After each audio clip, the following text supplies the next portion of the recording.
Hey everyone, welcome back to my channel. My name is Joe. I'm actually running a little behind. I know I've been saying that probably for the last 3 weeks that I was going to be making different posts at least twice a week regarding the divisions in each conference in the NFL. So I'm kind of behind. Last one I reviewed was the NFC East, and I was supposed to do NFC West about a week and a half ago.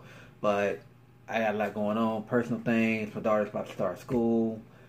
She's also in the dance over the summer. Her recitals next week. School's going to be next week. So, man, I'm just like running around like a chicken with my head cut off on top of working, too. So, I'm going to try to play catch up as much as I can this week to try to get my predictions out for each division and each conference in the NFL.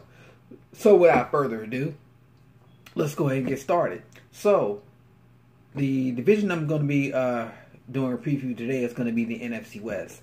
Now, this division, in my opinion, is going to be up for grabs. Probably with the exception of the Arizona Cardinals, but I'm going to get to the Arizona Cardinals last. So let's just go and start right off. We're going to start with the defending NFC West champions, the Los Angeles Rams. That team showed what a difference a head coach can make. Now, they pretty much had the same team last year they had the previous year with Jeff Fisher. They just added a few different pieces, like they got Sammy Watkins. And still had the same quarterback, Jared Goff, who I thought was a bust his first year under Jeff Fisher. But it lets you know, Jeff Fisher can screw somebody up. Just look what happened to Vince Young. And I'm going to stray off here a little bit. People can say what they want about Vince Young. If Vince Young would have been mentored for at least 3 seasons, like what Aaron Rodgers did with Brett Favre and Steve Young with Joe Montana, if Vince Young had been properly mentored by Steve McNair instead of being rushed to play, he probably would still be in the league today, and he'd probably still be playing with the Tennessee Titans. Mainly because he didn't have that mentorship. He came in as a hothead. He came in with the big head, fresh off that national championship, and success got to his head. And Steve McNair would have provided that mentorship to him. And he didn't get along with Jeff Fisher, and Jeff Fisher is not an offensive-minded coach. I'm sorry. I don't know what the St. Louis Rams was thinking about when they signed him. He's not a winning coach. He's pretty much basking off the 1 year he went to the Super Bowl and was a yard away from winning. But I'm going to get off there in a minute. But Los Angeles Rams last year is the epitome of what the difference a coach can make. I'm telling you, Jared Goff looked phenomenal last year.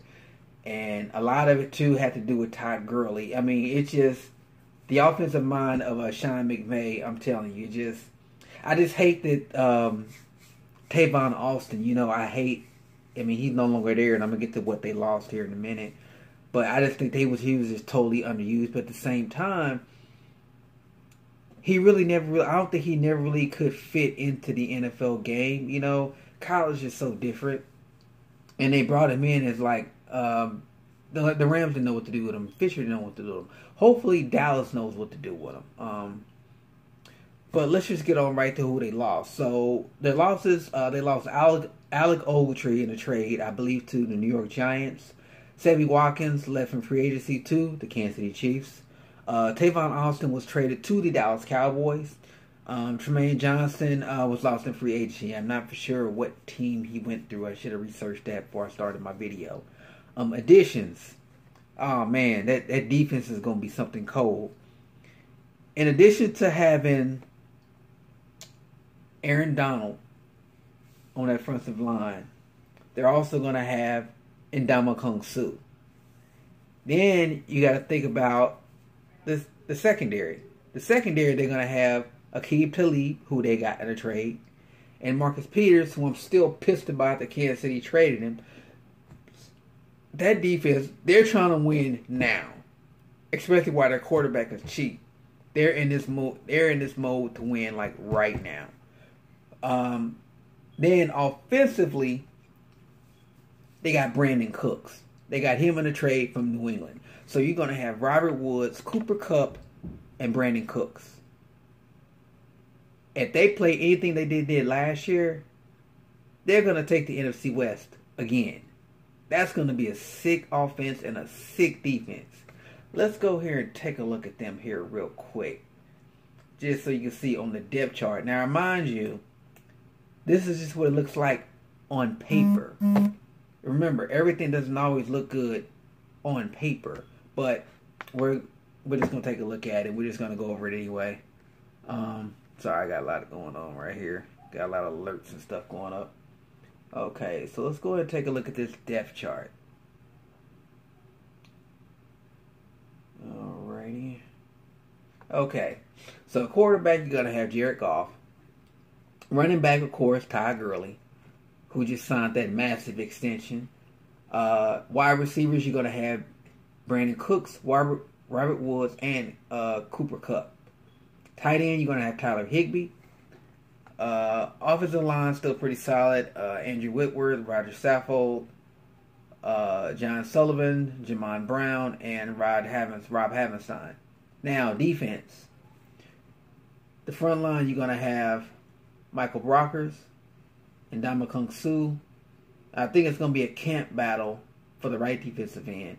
It looks like right now they got there is Dominic Easley, but they don't have a starter yet. So that might be a camp battle. Left linebacker, you got Corey Littleton. Right linebacker, Mark Barron.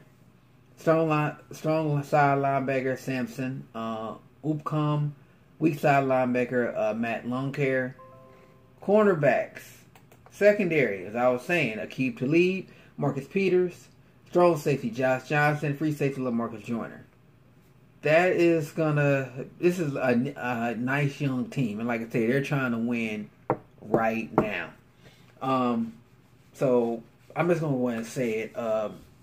I'm going with the Rams to take first place in the West.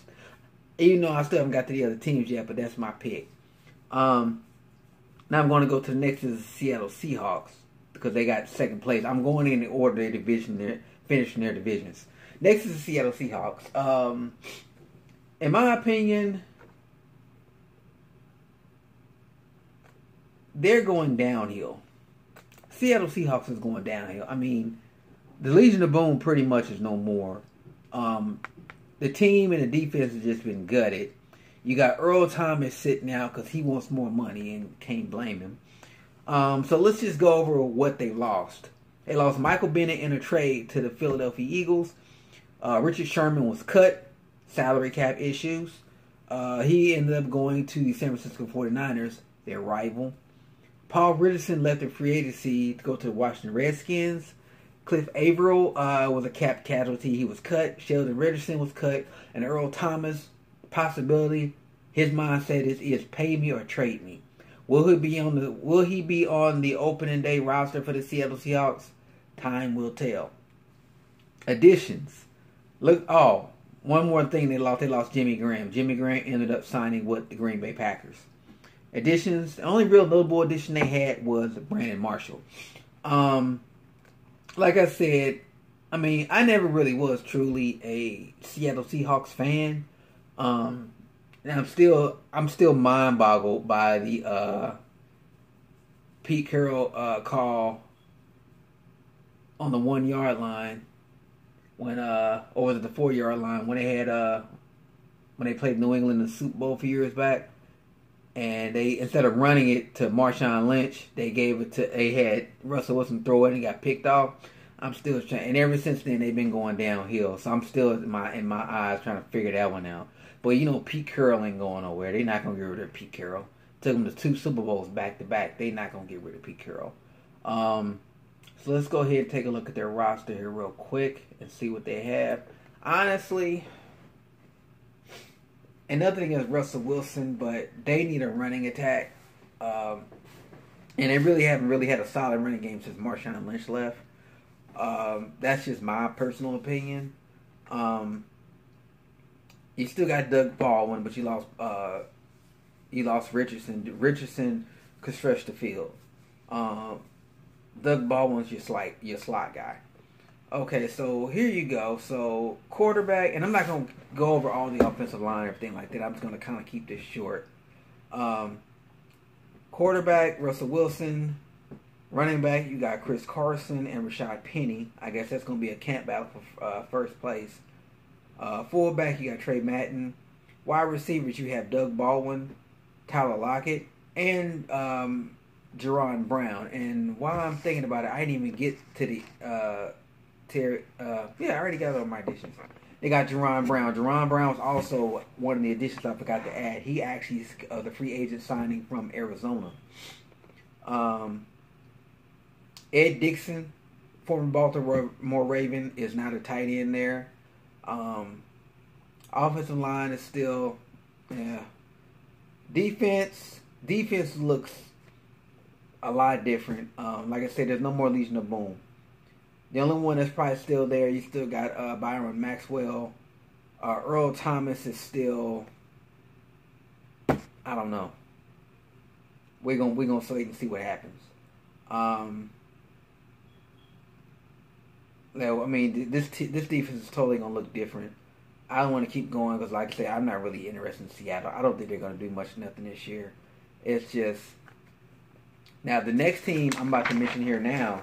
This is the team I think that's gonna surprise a lot of people, and it's really gonna be dependent upon two people: Jimmy Garoppolo and Jerick McKinnon. Yes, I'm talking about the San Francisco 49ers.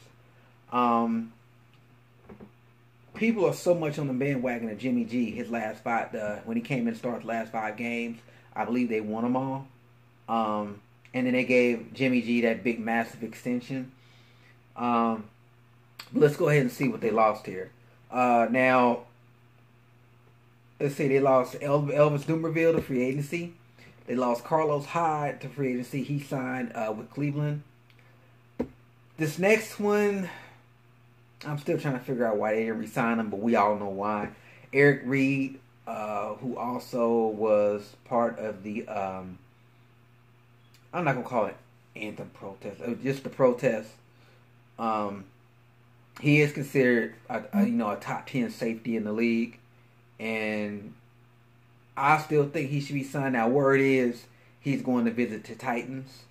If he'll be signed, I doubt he'll still be signed. And if he might not even sign because of the collusion case. I don't want to get too much more into that because I'm not trying to turn this into a political post. I have my own personal feelings about Colin Kaepernick and Eric Reed that I'm not going to get into on this post, maybe another later post down the line. But Eric Reed is also one of the things they lost on defense.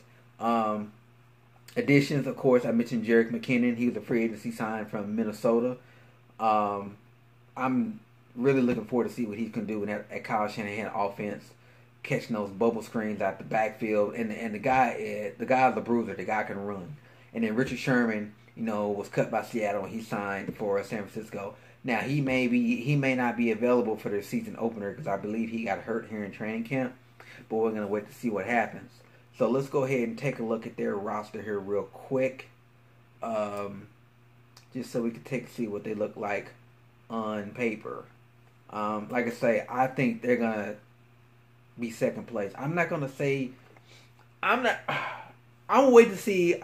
I'll say give me about week 4, week 5, like I say with any team, and we'll see exactly how good they're gonna be. Like I say, the Rams, they may take a downturn. We don't know, because sometimes when you get all them stars on a team, they don't work out so well. Look at the Washington Redskins from the year 2000. I think that was when Dan Snyder was trying to buy the Super Bowl, when he had Deion, Smith, Reed, Johnson, all them guys on that team. It didn't work out so good. And then you had the Philadelphia Eagles from a few years back that Vince Young dubbed Dream Team. Then that team didn't work out too good. So we're just going to wait and see. Because on paper it looks good, but we're just going to wait and see what happens. So I'm going to go ahead and get to this roster and get to this depth chart so you can get an idea of what the 49ers are going to be looking like. And we're going to get this up here. Okay. So quarterback, as I mentioned, you got Jimmy Garoppolo.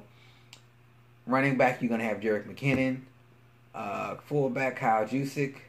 Wide receivers, you're going to have Marquise Goodwin, who can stretch the field. And you got Pierre Garçon, who was always been a solid receiver all the way back from his days to Indianapolis. Tight end, George Kitty, and they still got Garrett Selleck. Offensive line is still pretty solid. They still got Joe Staley at that left tackle. So offensive line is still going to be. I think their offense is going to depend upon two things. If Garoppolo can come and do exactly what he did last year, those last 5 games, and if Jerick McKinnon can come in and off the ground running, this is going to be a solid team this year. It really is. And I'm telling you right now, they're either going to challenge for the division or they're going to challenge hard for a wild card. So let's go ahead and get to the last team, which is going to be the Arizona Cardinals.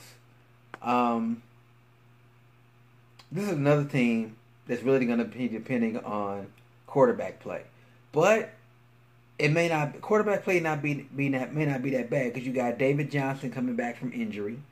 And let me get to the additions also real quick before I get too more deep into this and their losses. So I'm gonna go to their roster here too. So their losses here, they lost Tyrann Mathieu. He was cut, salary cap reasons. There's a lot of that going around. He ended up signing with the Houston Texans. Can't wait to start talking about the AFC. Then you lost Tyron Branch, free agency. Carlos Dansby, free agency. Jerron and John Brown, free agency. Adrian Peterson was cut. Well, you kind of knew that was going to happen. And then Carson Palmer retired. So, when Carson Palmer retired, you're thinking like, okay, the fuck are they going to do at quarterback? Okay, so you know they drafted Josh Rosen. And everybody's always saying that, yeah, he is probably the most pro-ready quarterback. We're going to see about that. But until for sure they're happy with in training camp to see if he is going to be the number 1 guy, they went out and signed Sam Bradford. Sam Bradford is a projected starter for week 1. For backup, they also signed Mike Glennon. How long he's going to be on that roster, I don't know. And then they also signed Bryce Butler from Dallas to put him alongside Larry Fitzgerald to try to make up for the losses of John and Jerron Brown. So, like I say, roster-wise, you got Sam Bradford, but Josh Rosen possibly may be that starter. It's just going to see what happens in camp. David Johnson's coming back. With that running game, that's going to take some pressure off that quarterback. Now, the thing is, if Sam Bradford can stay healthy with David Johnson, you're looking at a pretty good solid offense. Sam Bradford, when healthy, is actually a solid quarterback. His problem is he can't stay healthy worth a shit. That's the problem. But with a good solid running game with David Johnson there, it'll probably take some of the pressure off of him. Regardless if it's Sam Bradford or Josh Rosen, having David Johnson there is going to take a lot of that pressure off the quarterback. So running back Derrick Johnson, fullback Derek Coleman, wide receivers you got Larry Fitzgerald, J.J. Nelson, and like I say, Bryce Butler. Tight end, you still got Jermaine Gresham. Offensive line is serviceable. I'll put it like that. Defense still pretty much the same. Defense never really was a problem. It was mainly, how can I put this? It was more of the offense. Offense,